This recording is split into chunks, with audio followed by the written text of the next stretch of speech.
নমস্কার।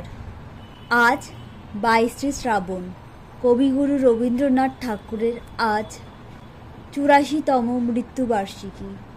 তাই আজকের দিনে ওনার প্রতি শ্রদ্ধা জ্ঞাপন করে আমি দুটো লাইন রবীন্দ্রসঙ্গীত গাওয়ার চেষ্টা করছি, কারণ আমার গলার অবস্থা খুব খারাপ, গলায় প্রচণ্ড ব্যথা, আমি কথাও পর্যন্ত বলতে পারছি না।